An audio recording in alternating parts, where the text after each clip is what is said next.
Bonjour, aujourd'hui nous recevons Jean-Louis Romégas. Bonjour. Vous êtes un habitué. D'année en année, enfin. Quoi? Oui, d'année en année, on se revoit. Voilà, bon, donc soyez le bienvenu. Nous vous recevons dans le cadre des entretiens de la Glorieuse que nous publions depuis 7 ans déjà. C'est un anniversaire. Alors. Je ne sais pas si ça tombe pile poil le jour d'anniversaire, mais ça fait 7 ans. Donc voilà, vous êtes ancien député.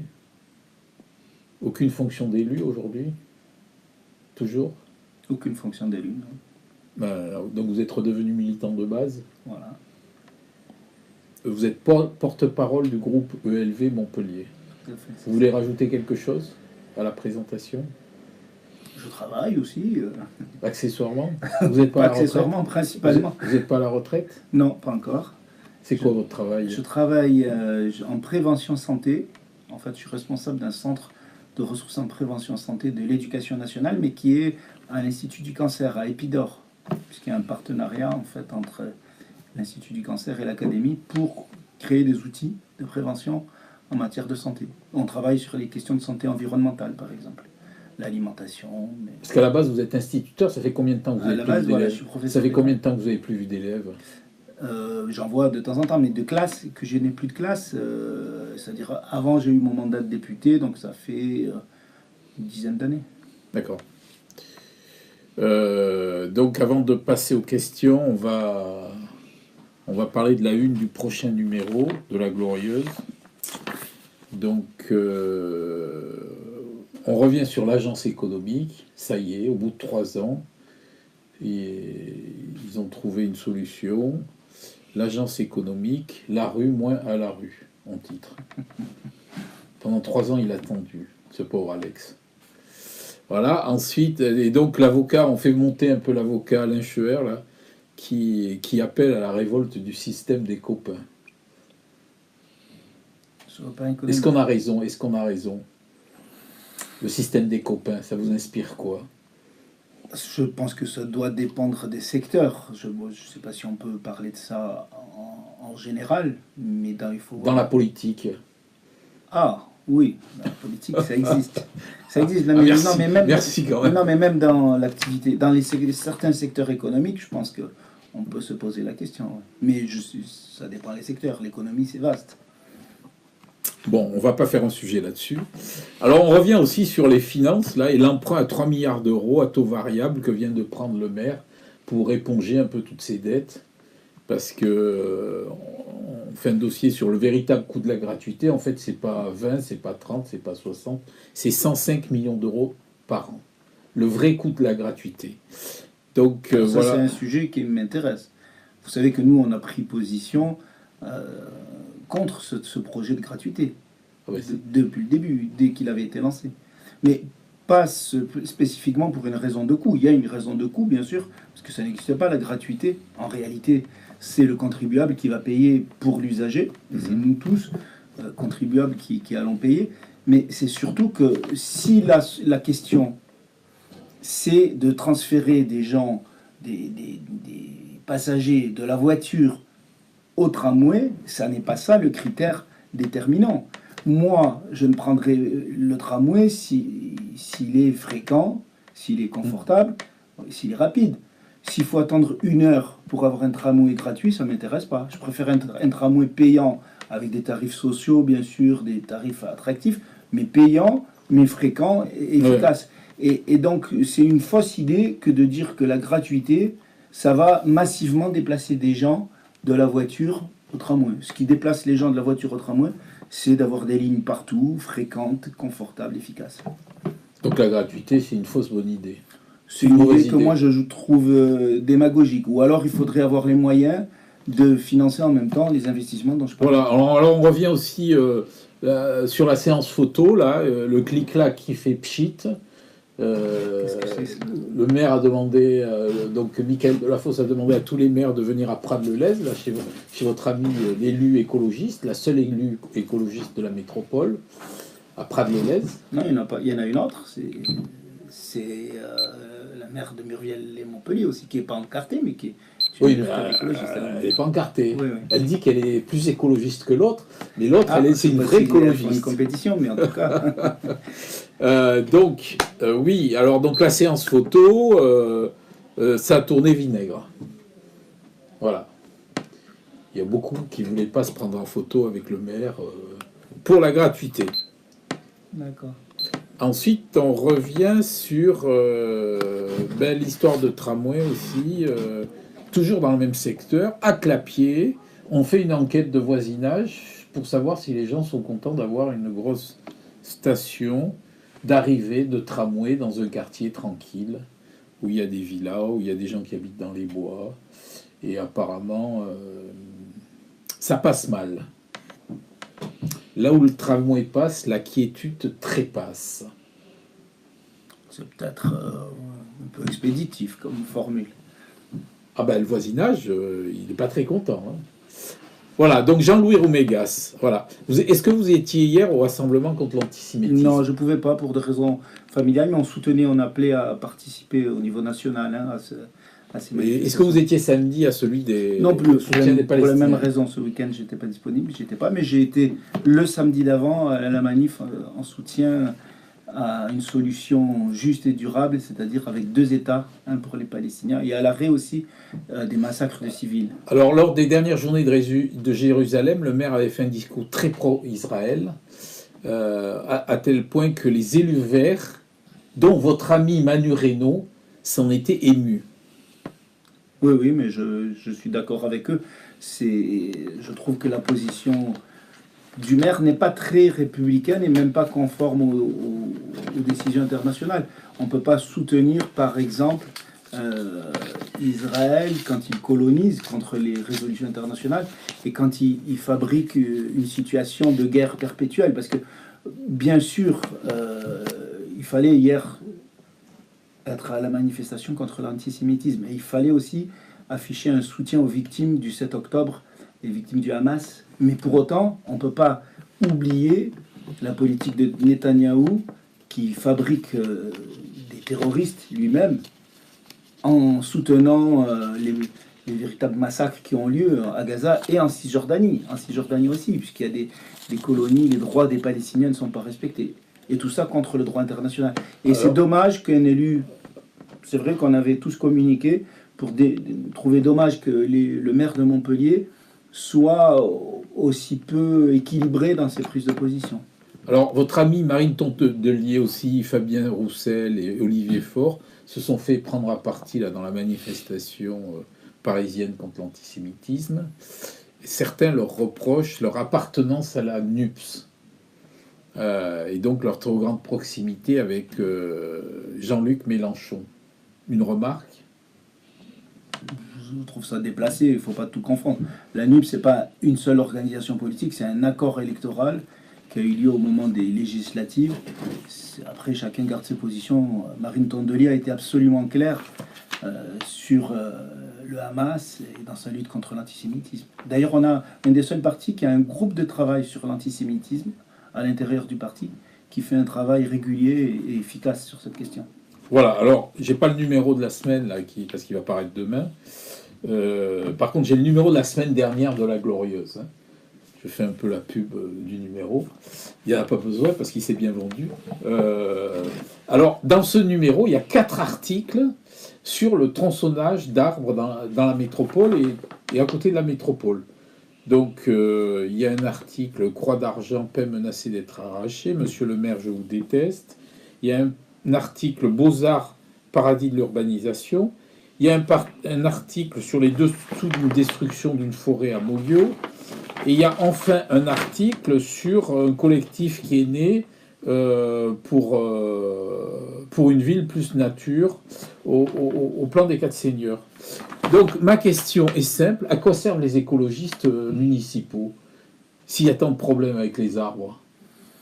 Alors écoutez, je ne sais pas si sur ces dossiers-là, ils sont montés au créneau, ils ont pris position. Mais quand on coupe un arbre, ils ne prennent pas position. Il y a 2 solutions. Ou bien il y a une expertise indépendante qui montre que c'est un arbre dangereux. Moi, quand j'ai été adjoint à l'environnement, ça m'est arrivé d'ordonner l'abattage d'arbres. Je me rappelle, sur la place des Beaux-Arts, il y avait des mycocouliers dont un s'était effondré près d'une terrasse où il y avait des consommateurs, donc ça peut être dangereux.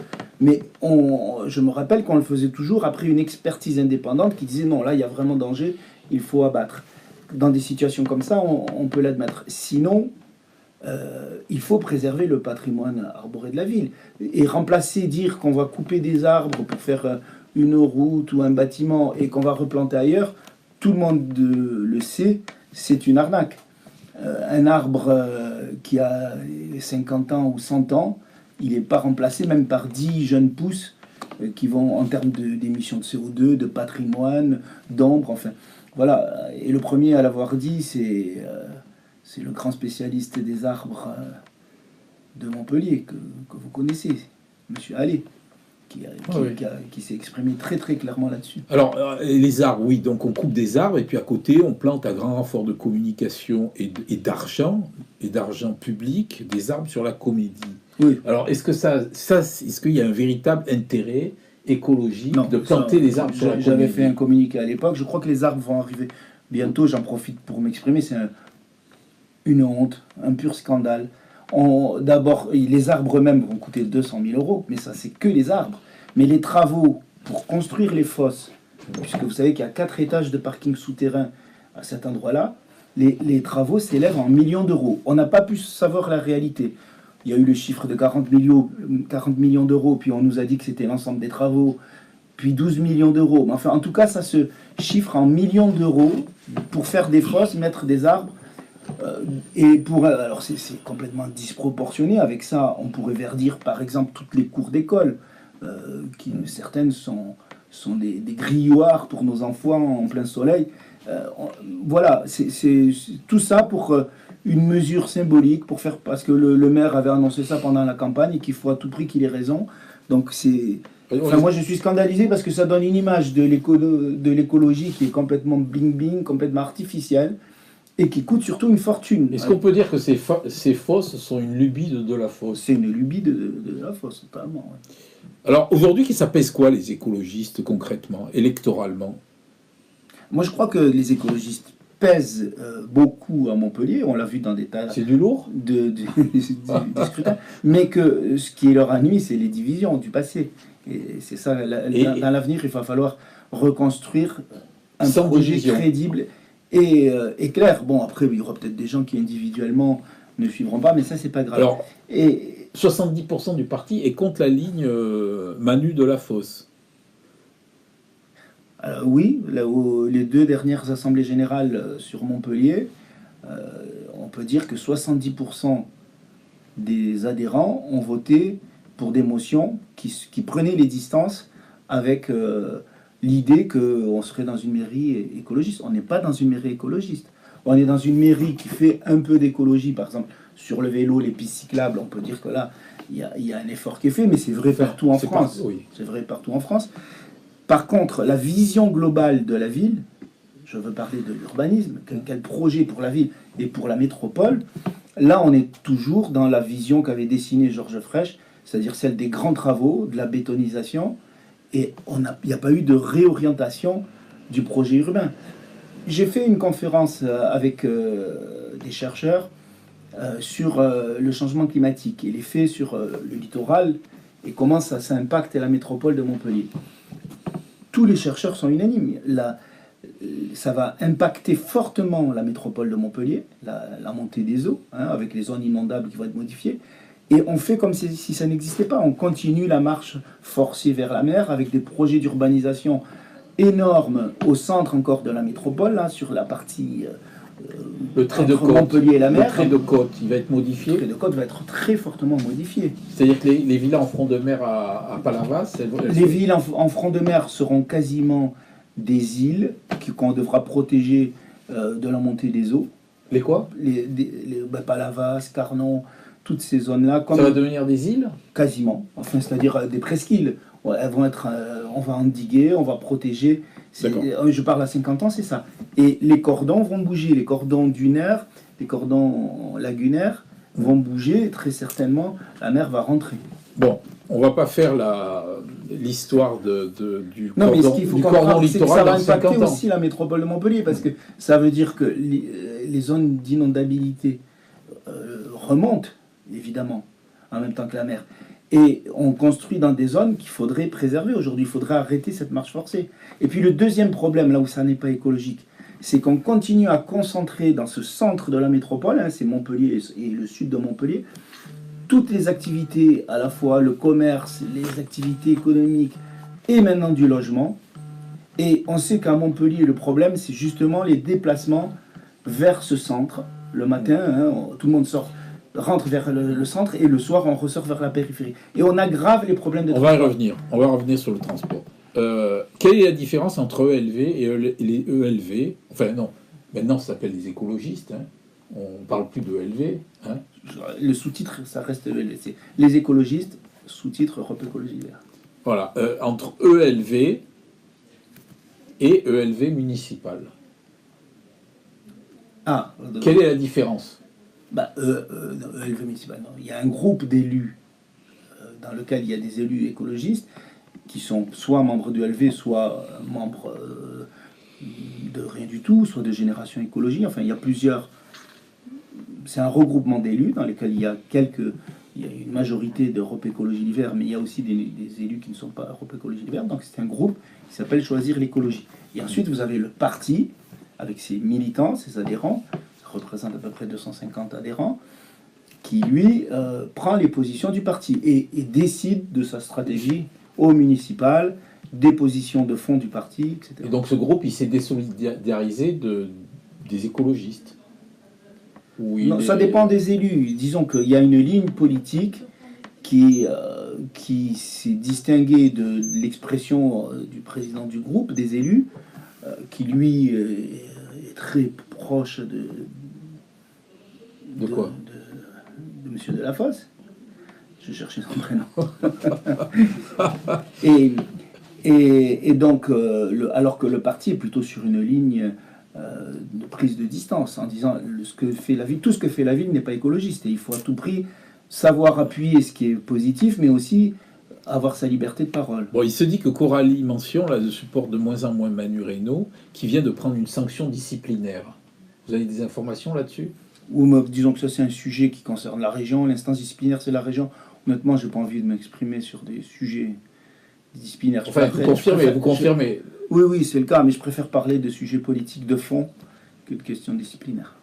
Alors, depuis le début de l'histoire de la mouette, hein, de la glorieuse, on rend compte de la salade verte des écologistes. Est-ce qu'on peut espérer... Qu'est-ce que vous appelez la salade verte? C'est une salade, c'est un peu la salade chez les écologistes. Oui, mais dans toute la vie politique. Là, les écologistes, ils sont au top. On est un parti vivant, animé, mais c'est une preuve de vitalité. Est-ce qu'on peut espérer un peu plus de maturité?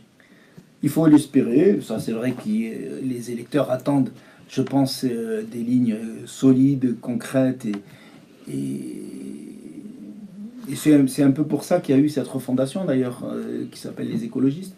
L'idée c'était d'élargir le spectre de l'écologie et agréger non seulement les gens qui font de la politique, le parti, mais aussi tous ces gens qui veulent se battre sur des sujets. Donc on a créé un statut, si vous voulez, de sympathisants. Il y a une application qui s'appelle les écologistes et vous pouvez participer soit en étant membre d'un parti politique, Europe Écologie Les Verts, les écologistes, mais aussi simplement sur une campagne donnée, à des débats, des pétitions, etc. L'idée, ça a été de fédérer un peu la nébuleuse écologiste qui, vous le savez, quand même, est très vaste. Il y a des luttes de terrain, il y a beaucoup d'associations. Voilà, personne n'a le monopole de l'écologie. Mais l'idée, c'était d'arriver à fédérer tout en respectant l'autonomie de chacun et la liberté de chacun. Alors, lors de la conférence de presse, là, il y a 15 jours, là, qui a organisé un petit peu, qui a les fondations là, de ce parti, les écologistes, vous étiez le grand absent, avec Manu Reynaud. Du coup, pourquoi? Ah non, c'est juste pour des raisons de vous ne vouliez pas le voir? Non, pas du tout. Non, c'est des questions de fonction. Moi, je n'ai pas de fonction au niveau régional. C'était des conférences de presse de l'instance régionale. Puisqu'on a une organisation qui est régionale. Moi, je m'occupe des écologistes à Montpellier seulement. Alors, le maire de Montpellier, vous considère comme quoi? Un opposant, un mauvais vert, Je sais pas, un vert pâle, je ne sais pas s'il me considère, ça ne m'intéresse pas beaucoup, mais posez-lui la question. Alors on aimerait bien, mais bon, il veut pas nous parler. Ah bon? Ouais. Donc, alors, Pourquoi il ne veut pas vous parler? ah ben je sais pas, il a décidé au début de son mandat de plus nous parler, de plus nous recevoir, de plus nous parler. Sans donner d'explication. Vous n'êtes pas convié aux conférences de presse On de n'est la plus conviés municipalité? depuis le début du mandat. C'est dommage, parce que le pluralisme de la presse, quand même, c'est important. Peut-être qu'on l'a un peu agacé, mais bon, l'humour n'est pas quelque chose qui est partagé. Visiblement. Bon, alors quelle serait la vraie vision écologiste de la ville? Parce que tout à l'heure, on a parlé donc, de quelques pistes cyclables. Bon, on a parlé, on a bloqué cette ville en fermant le tunnel de la Comédie. Il y a les problèmes des boulevards, des 4 boulevards. Enfin, voilà, on a fermé la moitié de la ville. Donc, on ne peut plus circuler aujourd'hui. C'est la cata. Et ça ne s'arrange pas. Oui, tout à fait. Donc, c'est quoi la vraie vision écologique? Parce que si c'est pour mettre 4 vélos et 4 pistes cyclables, bon, c'est fait. Maintenant, on passe à quelque chose. On essaye de faire vivre les gens, quoi. Parce que les gens, ils souffrent à Montpellier. Tout à fait. Non, là, sur le plan de circulation et les travaux, il y a un problème de méthode. Le problème de méthode, il est double. D'abord, il n'y a pas de concertation. Moi, je prends pour exemple quand même, mais qui n'est pas une petite chose, c'est grave, ça touche un quart de... Parce qu'en fait, le plan de circulation, il faut voir que ça va bénéficier, entre guillemets, uniquement au centre, à Grand-Cœur. Quand vous habitez à La Paillade, au Mas-Drevon, à La Pompignane, ça ne va pas améliorer votre quotidien. Si tant est que ça améliore le quotidien de certains. Ça va concerner Grand-Cœur seulement, principalement. Et le reste de la ville, on ne sait pas ce qu'on va faire pour eux. Pour l'instant, on ne voit pas. Et dans ce grand cœur, vous avez toute une partie, la zone des 4 boulevards, qui a été sinistrée plutôt par le nouveau plan de circulation, puisque eux, on leur a rajouté de la circulation, de la pollution et un nombre de véhicules insensé. Donc on a un peu déshabillé Paul pour habiller Jacques dans cette affaire. Il n'y a pas eu de concertation. Et surtout, on n'a pas la vision globale, le plan d'ensemble, qu'est-ce que ça va donner à la fin. Et je crois que c'est ça, le défaut de méthode, c'est l'ensemble de vision globale et de concertation pour la mise en œuvre. Je vois des villes écolos comme Grenoble ou Lyon qui ont entrepris des réaménagements des plans de circulation beaucoup plus ambitieux que Montpellier. Il n'y a pas du tout eu ces levées de boucliers et ces problèmes qu'on a à Montpellier.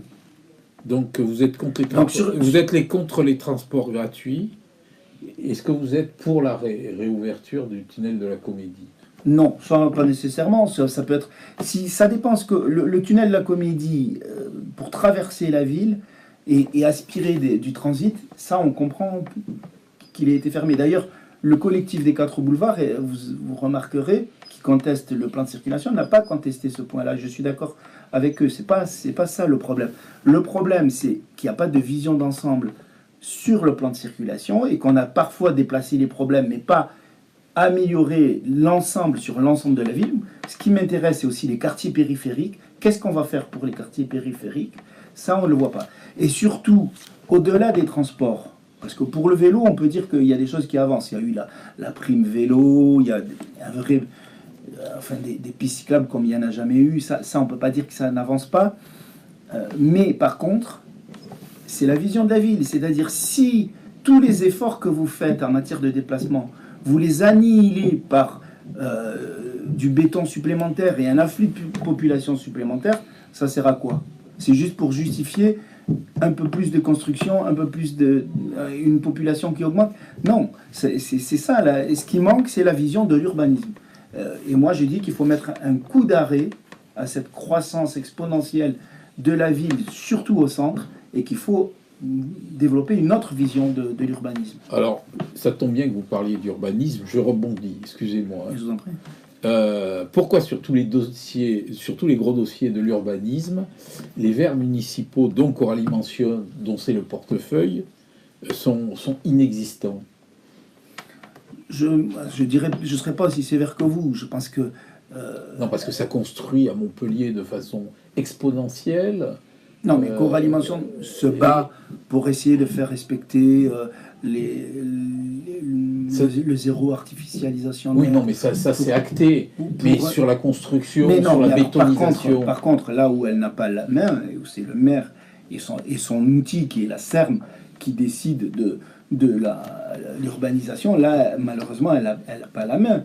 Et donc voilà, c'est une situation politique. Ça va vous handicaper, ça, au niveau des prochaines élections, parce qu'il y avait les Verts à la municipalité, et on construit encore plus. Oui, mais tout le monde bétonne sait, partout, dans toute la métropole. Tout le monde sait qui tient le manche.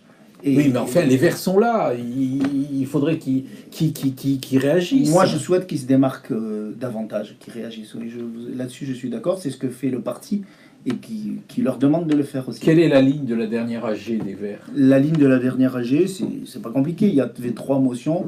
Il y avait la motion qui soutient, disons, la ligne des élus, c'est 30%. Et il y a 70%, 2 autres motions. Celle dont moi je m'occupe, qui fait 50% des sièges, et une deuxième motion qui fait 20%. Donc c'est 70% des élus au CA qui représentent une ligne politique d'autonomisation et d'alternative par rapport à ce qui se passe actuellement. Alors je la fais courte, mais Manu Reynaud, dernièrement, est intervenu dans les colonnes du journal. Il a dit qu'à ELV, c'était pas démocratique. Il parle de fois adhérents, de cartes achetées et tout. Un gars qui est un entraîneur de foot et tout, il donne des noms. Je dirais que c'est triste de dénigrer ses concurrents démocratiques quand on perd, au lieu d'accepter le jeu démocratique. Je veux dire, le système des adhésions, les règles du jeu sont les mêmes aujourd'hui que celles qu'il y avait quand il a été investi et qu'il est devenu élu. Donc, c'est les mêmes règles du jeu. Est-ce que, alors, un autre dossier qui patine, c'est la politique des déchets. Il n'y a aucune lisibilité. Le sympathique Vasquez déchante-t-il pas un petit peu? Moi, je pense que François Vasquez est quelqu'un qui veut faire avancer le dossier. C'est quelqu'un qui vient du milieu associatif, qui veut faire avancer les dossiers en matière de déchets, améliorer le tri, la valorisation des déchets, le recyclage et la valorisation organique aussi. Mais je crois que le maire, le président de la métropole plutôt en l'occurrence, qui sont la même personne, ne lui donne pas les moyens de le faire. Il n'en a pas fait une priorité. Ça c'est clair. On attend toujours qu'il y ait par exemple, qu'il y ait suffisamment d'ambassadeurs du tri pour favoriser, faire respecter le geste du tri et la propreté de la ville. Il suffit de se promener dans les rues de Grand Cœur pour se rendre compte de tas de poubelles qui sont pas triées, qui sont pas très jolies non plus. Et dans les villes où on met en place des équipes, des ambassadeurs du tri, on identifie les problèmes et on va voir le voisinage et on trouve les solutions. S'il faut ajouter des conteneurs, on les ajoute. Ça fait 3 ans, c'est quand même un échec cette chose-là. Il reste 3 petites années pour corriger le tir, effectivement. Alors, pour l'instant, c'est pas à la hauteur de ce qu'on peut. Un autre dossier là qu'on évoque là dans le numéro à venir là, c'est Sorel. Il avait laissé 60 millions dans les caisses de la ville et de la métropole. Donc Delafosse a tout dépensé et ils viennent d'emprunter 3 milliards d'euros pour des grands projets. Pour la métropole ou pour la ville? En fait, il a emprunté, je crois, 2 milliards pour la ville, 1 milliard pour la métropole. Ou le contraire, je me souviens plus. Voilà, quelle est votre réaction? Moi, j'ai toujours le même. Ça fait pas beaucoup d'argent. Ça paraît, à taux variable, hein, à taux variable. Ça paraît être une somme importante. La question est, est-ce que c'est pour faire de l'investissement? C'est-à-dire, si c'est de l'investissement qui construit l'avenir et que c'est utile et que c'est supportable, oui. Si c'est pour des dépenses inutiles comme les arbres à plusieurs millions sur la Comédie, là je dis non. Donc voilà, c'est ça la question, c'est une question d'équilibre. Et puis encore une fois, les taux me paraissent élevés en ce moment. Il y a des périodes où c'est intéressant d'emprunter. Je ne sais pas à quel taux ça a été fait. Honnêtement, j'ai pas vu mais à première vue, en ce moment, c'est pas la période la plus favorable pour emprunter. Donc ça aussi, c'est une question. Alors, votre avenir avec la NUPES, qu'est-ce que ça va donner ici? Écoutez, la NUPES, c'est vrai qu'elle est en débat, on va dire, en difficulté au niveau national. Moi, je pense qu'il faut quand même garder l'objectif en vue. Et l'objectif, c'est qu'il y ait un seul candidat de la gauche au présidentiel de 2027. Parce que si ce n'est pas le cas, les électeurs seront désespérés. Ils n'auront le choix qu'entre le Rassemblement national et un candidat de droite, issu de la Macronie ou des Républicains, mais ce sera un candidat de droite. Donc ça, c'est pas une situation satisfaisante. Et la seule façon d'éviter ça, c'est qu'il y ait un candidat unique de la gauche. Mais ça veut dire qu'il faut aussi trouver le moyen de dépasser les problèmes, de construire cette unité et la façon de désigner un candidat qui sera acceptable par tous. Aujourd'hui, Mélenchon, pour vous, il est ce bon candidat? Je pense que c'est pas celui qui pourra rassembler le plus. Il est capable de rassembler au premier tour parce qu'il a des positions radicales, mais on voit bien ce qui se passe au second tour. Au second tour, il est incapable de dépasser un plafond de verre, tout simplement parce qu'il prend des positions qui manquent de nuances, qui sont excessives. C'est plus dans la communication d'ailleurs que dans le programme lui-même. Mais il y a un problème, bien sûr, il y a un problème Mélenchon qui est dénoncé au sein de l'AFI. Alors, est-ce que vous soutenez la démarche de Carole Delga, là, qui a dit que les écolos dissidents élus sur sa liste seraient intégrés dans le parti écologiste? Bon, c'est pas elle qui peut décider de choses comme ça. Comment elle a décidé? Ben, ça a été dit dernièrement. Je crois crois lors de la conférence où vous n'étiez pas, là, il y a 15 jours. C'est pas elle qui peut décider de ça. Ça, c'est une décision qui appartient aux Quel est écologistes. votre avis, vous? Tout dépendra de la situation politique. Moi, je suis pas pour... Vous êtes plutôt pour la réintégration? Non, ça dépend de la situation. Il faut discuter avec les gens. Je pense qu'il y a eu un loupé aux dernières régionales. Mais qui est aussi la responsabilité de Carole Delga, qui a fermé la porte, qui n'a pas voulu s'entendre avec les écologistes, officiellement, avec le parti. Moi, je ne pense pas que c'était un choix des écologistes d'être dans l'opposition ou de ne pas être représenté au Conseil régional. Donc elle s'est montrée très très dure, elle ne s'est pas montrée rassembleuse à ce moment-là. Il y a peut-être aussi des responsabilités chez les écologistes qui ont mal mesuré les rapports de force, c'est possible, mais n'empêche qu'il n'y a pas eu de main tendue du tout à ce moment-là de Carole Delga. Et puis après, il y a la politique qui est menée. C'est ça qu'il faudra voir. Quelle politique va mener la présidente de région en matière de transport, en matière d'aménagement, des ports. Voilà, il y a des sujets sur lesquels on peut s'entendre et d'autres qui sont plus difficiles. Une dernière question, quand allez-vous passer la main? Vous parlez à qui personnellement? Oui. Passer la main à qui, vous voulez dire? Ben, je sais pas. Quelle main? Je n'ai pas de main particulière actuellement. Vous voulez dire d'arrêter de militer? Ouais. Non. Non, mais d'arrêter les fonctions à ELV. Jamais? Je sais pas. Pour l'instant, je suis en pleine forme. J'ai envie de militer. C'est pas quelque chose qui est... Vous savez, je gagne rien à faire ça. Hein. C'est un engagement. Mais c'est vrai que quand on a milité, on est mordu par la politique. C'est pas facile. On n'a pas envie d'arrêter. On se sent concerné. Ça, c'est sûr. Pourriez-vous vous présenter à Montpellier? Aux prochaines municipales? Ouais. Écoutez, parce que les dernières élections, c'était 1%, c'était pas terrible.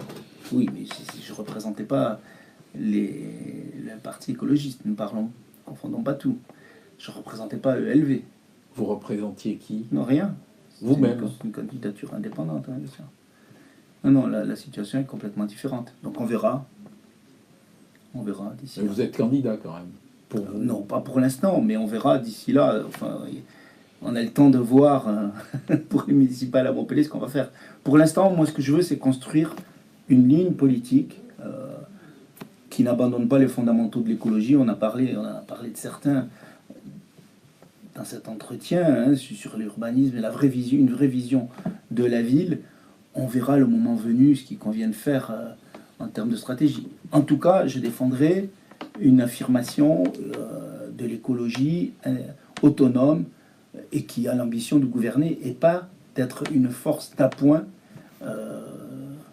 d'un maire socialiste de la vieille école en plus, qui est pas du tout, qui n'est même pas dans la construction d'un rassemblement à gauche, qui a refusé, on l'a vu au moment des législatives. Voilà, moi je pense qu'il faut construire d'abord une écologie ambitieuse, il est urgent d'agir et pas de mesurettes, vraiment de faire une ville vraiment écologiste. Et pour ça, il faut rassembler la gauche. C'est-à-dire que, donc moi, je défendrai cette idée de rassembler. C'est-à-dire que vous pourriez plus vous retrouver avec la NUPES, avec LFI, qu'avec le maire de Montpellier? À titre personnel, je défends un rassemblement qui reprendrait les contours de la NUPES. Mais le débat n'a pas eu lieu au sein du parti. Le débat aura lieu... Non, mais aujourd'hui. Oui. Moi, je pense qu'il faut rassembler sur une ligne écologiste et de gauche cohérente. Mais il y a des socialistes qui ont rejoint la NUPES. Le parti socialiste... mais non, ça ne m'a pas échappé. Donc, je pense qu'il faut rassembler la gauche, mais sur une ligne vraiment alternative, et de gauche et écologiste. Et moi, je travaillerai à ça, bien sûr. Très bien, je vous remercie. Merci à vous.